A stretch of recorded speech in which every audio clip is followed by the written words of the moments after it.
My name is Elena Vance.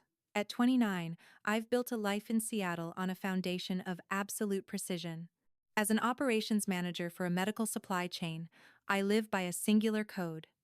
Nothing moves without a signature, a timestamp, and a verified authorization. In my world, a missing document isn't just a mistake, it's a crisis. That is why, when my phone vibrated at midnight with a notification for a $22,000 spending spree, my heart didn't just skip a beat, it stopped. The screen glowed with charges for business class international flights, five-star Mediterranean suites, and a premium Grand Europe itinerary. I refreshed my banking app 3 times, desperate for a technical glitch to save me, but the $22,000 remained, sitting under my name like a death warrant for my savings.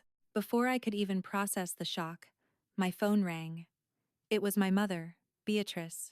Her voice was a frantic, high-pitched vibrato, the kind of tone people use when they're trying to outrun the truth. She admitted she had bypassed my security to use the card, claiming my younger sister was facing an emotional collapse after graduation. She said this trip was the only thing that could save her mental health. Then she uttered the sentence that turned my blood into ice. Elena, don't be so transactional. Family is a safety net, not a bank ledger. I wanted to believe the desperation in her voice. But when someone siphons $22,000 from your future without a word, love starts to feel like a heist. I didn't scream. I didn't argue. I simply opened my laptop, traced the digital breadcrumbs of the transaction, and stumbled upon an Instagram post that changed everything. Before I reveal what was actually in that photo, and why my phone nearly melted with 35 missed calls the following morning, tell me this. What time is it for you right now? And which part of the world are you watching from? I'm curious to see how far this warning travels. The image staring back at me from my sister's social media profile wasn't a hospital bill, a frantic message, or a receipt from a crisis center. It was a pristine, white designer suitcase lying open on a velvet duvet, surrounded by linen dresses, silk scarves, and a rose gold passport cover embossed with the words, "Chasing Dreams in Italy." I stared at the screen for a long time, waiting for my logic to override the betrayal. Then I read the caption. 12 days until the Mediterranean calls my name. Best graduation surprise in the world. Thank you, Mom. My chest felt like it was being crushed by a hydraulic press. I clicked through her saved story highlights. There it was, a digital countdown, a screenshot of a luxury balcony overlooking the Roman ruins, and a video of her squealing with delight while unboxing a gold-stamped travel itinerary. The emergency Beatrice had described on the phone was a total fabrication. This wasn't a rescue mission for a struggling daughter. It was a $22,000 performance. This wasn't a budget trip for a student, it was a high-end, business-class odyssey featuring boutique hotels, private culinary tours, and a Venetian moonlit gala. I didn't need to ask how it happened. I already knew. Years ago, Beatrice had manipulated me into setting up a shared digital emergency folder after our grandmother fell ill, claiming we needed instant access to each other's documents. I had forgotten the folder even existed. But there, buried under mountain of old insurance forms, was a fresh confirmation PDF from a high-end travel agency in Bellevue. The details were surgical in their precision. Cardholder, Elena Vance, primary traveler, my sister, billing address, my condo. Authorization, verbal, via Beatrice Vance. A cold, sharp clarity washed over me. For my entire adult life, my family had labeled me as the reliable one, the stable one, and the anchor. I finally understood that those weren't compliments, they were justifications for their theft. I was stable, so I could afford to be exploited. I was reliable, so I wouldn't make a scene. I was the anchor, so they could sail wherever they wanted, while I stayed pinned to the seafloor. I checked the agency's cancellation policy. It was 11:20 p.m. The fine print stated that, after midnight, a massive portion of the deposit would become non-refundable. Beatrice hadn't called me out of motherly concern. She had called because the clock was ticking, and she needed my credit limit to finalize the luxury before the deadline passed. Just then, My sister posted a news story, a mirror selfie in a designer coat with the caption, "So blessed to have a family that always shows up for me." That was the moment the old Elena, the one who kept the peace at all costs, vanished. I didn't type a comment. I didn't call her. I simply opened a blank document and began logging every timestamp, every lie, and every screenshot. I was done being the family's backup plan. The silence in my condo felt heavy, punctuated only by the low hum of the refrigerator and the ticking of the clock as it approached midnight. I sat there, staring at my reflection in the dark laptop screen. For years, I had been the family's shock absorber. Every time a bill was too high or a plan fell through, I was the one who smoothed things over. But looking at that $22,000 charge, I realized that peace bought with my silence wasn't peace at all. It was a ransom payment. I was no longer willing to pay it. I turned over my credit card and dialed the number on the back. My voice, usually tempered by the diplomatic demands of my job, was now cold and surgical. When the representative answered, I didn't hesitate. I told her there was a massive unauthorized transaction on my account. I explained that while the person who placed it was a family member who had exploited old emergency access, they had never been given permission for this specific purchase. I heard a distinct pause on the other end of the line when she saw the amount. $22,000 is not a simple mistake. It's a life-altering sum. She asked if I recognized the travel agency. I said, "Yes, I recognize the name, but that does not make the charge authorized. I have documentation proving I was lied to after the transaction was already made. Please continue with the dispute." That phrase, "please continue," felt like stepping across a line I had been afraid of for a decade. It wasn't, "let me think about it," or "maybe I can talk to them." It was a definitive act of self-preservation. While she placed me on hold to initiate the fraud protocol, my phone kept buzzing on the desk. Beatrice was calling again. Then my father. Then a text from my sister asking if I was seeing anything weird with my bank alerts. I didn't look at any of them. When the representative returned, she confirmed the card was frozen, and a new one was being overnighted. But I didn't stop there. I spent the next 2 hours systematically locking every digital door in my life. I changed the passwords to my banking apps, my email, my cloud storage, and even my phone carrier. I removed every saved digital wallet from shared devices I hadn't touched in years. Each new password felt like a bolt sliding into place on a door I had left wide open for far too long. Around 1:30 a.m., an automated email arrived from the travel agency. Payment verification required. Reservation temporarily on hold. Please contact us within 24 hours to avoid cancellation. A wave of guilt tried to wash over me. I pictured my sister's face when she realized her dream balcony was evaporating. I pictured the screaming match that was coming. But then I looked at my bank statement again. Elena Vance, $22,000. My name, my credit score, my future. Beatrice hadn't just spent my money. She had treated my hard work like a family coupon she could redeem whenever she felt like being a hero for my sister. I put my phone face down and went to bed. For the first time in years, I didn't lie awake wondering how to make everyone else comfortable. I fell asleep knowing that by sunrise, the storm would be at my doorstep, and for once, I was ready for it. The sun hadn't even fully cleared the Seattle skyline when my phone began its digital assault. It wasn't a gentle alarm, it was a rhythmic, violent vibration against my nightstand that sounded like a trapped insect. I reached for it, squinting against the morning light, and saw a wall of notifications that looked like a casualty list. 35 missed calls in less than an hour.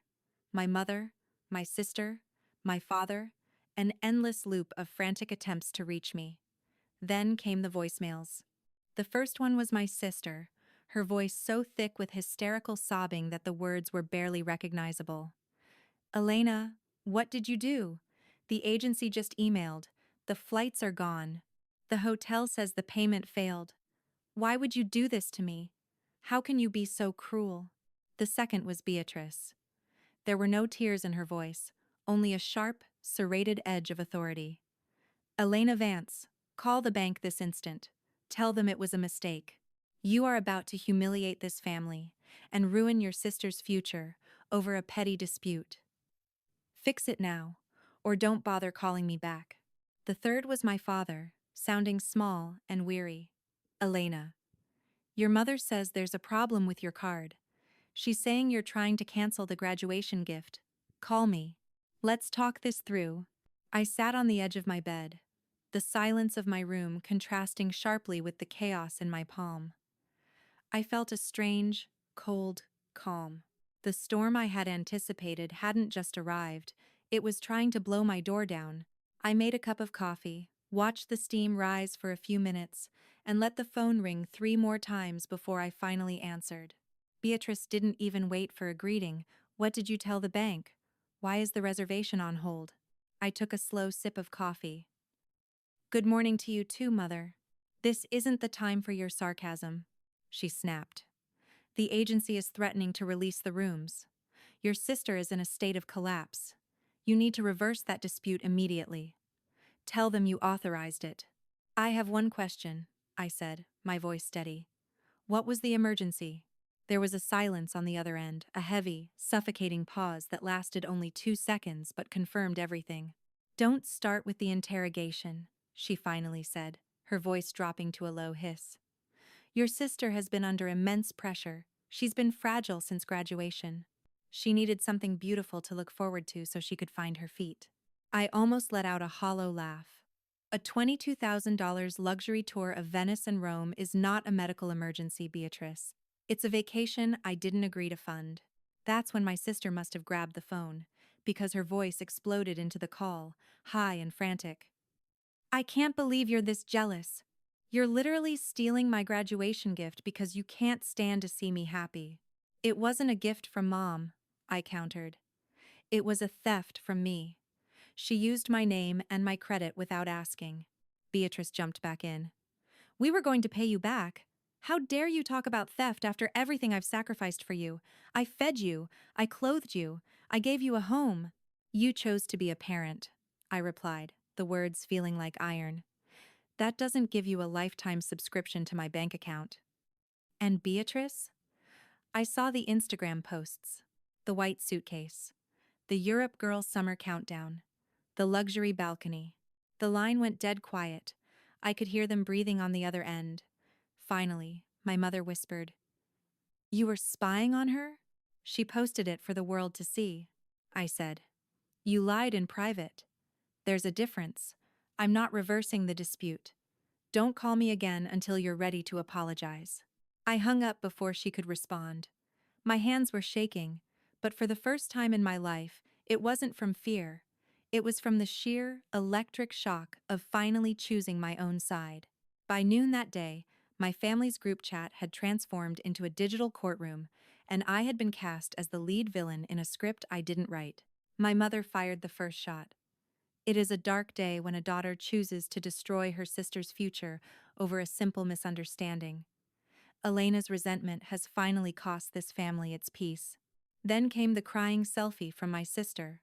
Eyes red and puffy, captioned, I guess some people only feel big when they're making others feel small. Family is supposed to be a sanctuary, not a prison. The notifications began to pour in from relatives I hadn't spoken to in months. An aunt messaged me saying I was being cold-hearted. A distant cousin asked if I could just let it go because my sister had worked so hard for her degree. But it was a message from an elder relative that stuck in my mind. Beatrice must have had a noble reason, Elena. Mothers don't just do things like that without cause. I stared at that message for a long time. Mothers don't just do things like that. I wondered how many crimes had been committed in the name of that single sentence. I didn't engage in the back and forth. I didn't defend my character or plead for understanding. Instead, I waited until the chatter died down. Then I uploaded 3 files to the group chat. A screenshot of the $22,000 bank alert. A screenshot of my mother's text claiming there was a medical emergency. A screenshot of my sister's Europe Girl Summer Countdown post. I added one sentence. I was told this was a life or death crisis. I discovered it was a luxury tour I never authorized. I am not punishing the family. I am protecting my life from a lie. I will not be discussing this further. The chat went silent for 10 minutes. The first person to break it was my cousin, Sophia. She didn't post in the group. She called me directly. I believe you, Elena, she said, her voice quiet. Those 4 words felt like a life raft in a dark ocean. Sophia then told me something that made the hair on my arms stand up. 2 years ago, Beatrice had borrowed $4,000 from her for a urgent roof repair that Sophia later found out never happened. Before that, she had pressured another aunt for medical funds that were actually used to pay off a department store credit card. She does this, Sophia whispered. She turns her desires into emergencies so she can use other people's guilt as a currency. If you don't give her what she wants, she makes you the monster so she can stay the victim. You're just the first one who actually hit back. An hour later, my father called.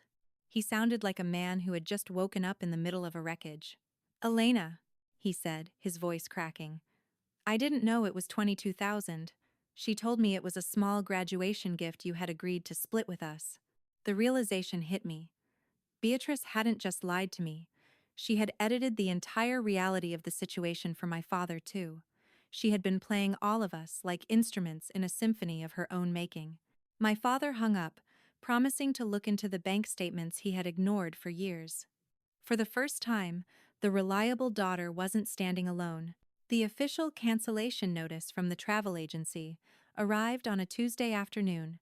Because the deadline had passed, the non-refundable deposit several $1,000s was automatically charged to my mother's backup credit line. Beatrice called me, screaming that I had stolen that money from her. My response was quiet. I didn't cost you anything, Beatrice. You cost yourself that money the moment you tried to spend mine. She hung up, but for the first time in my life, her anger didn't trigger a panic attack. It felt like white noise. The boundary I had built was finally doing its job. It was keeping her chaos out of my heart. The week that followed was ugly, but it was also a revelation. My father, finally jolted out of his passive silence, performed a full audit of their joint accounts. What he found was a curated facade of luxury built on a foundation of hidden debt. There were store cards he didn't know existed, secret payments for designer furniture, and deposits for social events they couldn't afford. The Europe trip hadn't just been a gift for my sister, it was my mother's final attempt to maintain the illusion of being the perfect, wealthy family. My father moved out for a short period to stay with his brother. He scheduled sessions with a financial counselor and forced Beatrice to list several luxury items for sale to cover the lost deposit and the hidden balances. Beatrice called this a betrayal. I called it the inevitable math of reality. During those weeks, I started seeing a therapist. I needed to understand why saying no felt like a crime. She told me something that changed my entire perspective. Elena, you weren't raised as the eldest daughter. You were raised as the insurance policy. You were the backup plan they kept in the glass case, to be broken only when they ran out of their own resources. That realization was painful, but it was also my liberation. I began to see that my stability wasn't a family asset, it was my own hard-earned territory. On the 10th day of silence, my sister finally texted me. It wasn't an apology. It was a question. Did you know Mom told me you offered to pay for the whole trip as a surprise? I felt the air leave my lungs. Beatrice hadn't just used my card. She had manipulated my sister into believing I was the hero, ensuring that when I found out and canceled it, I would look like the villain who snatched the gift away. I replied simply, I never offered. I didn't even know the trip existed until the bank alert hit my phone. It took another week for the truth to sink in for her. She eventually learned about the hidden debts and the $22,000 price tag. Her apology came late one night. I'm sorry, Elena. I was selfish because it felt good to be spoiled, but I see now that Mom wasn't just giving me a gift, she was taking something from you to buy my affection. 3 months later, we had a mediated family video call. A professional counselor sat in to ensure no one used parental duty as a weapon for emotional extortion. I stood my ground. I told them that while I loved them, I was no longer a shared resource. I revoked all emergency access. I changed every code. I made it clear that love would now be measured by respect, not by my credit limit. Today, my life is quieter than it has ever been. My sister has a part-time job and is actually saving for a trip she can afford. My father is managing the household finances with a new, firm hand. And Beatrice? She is learning that a beautiful story on social media isn't worth the price of her daughter's trust. I lost the version of my family that required me to disappear, but I found a version of myself that is finally allowed to exist. If you're listening to this and you're feeling the weight of a family that views your success as their property, remember this. A boundary isn't a wall built of hate. It's a door with a lock, and you are the only one who holds the key. Protecting your future isn't selfish, it's the only way to ensure you actually have one. I checked the receipts, I protected my name, and I chose peace over permission. And I would do it all again.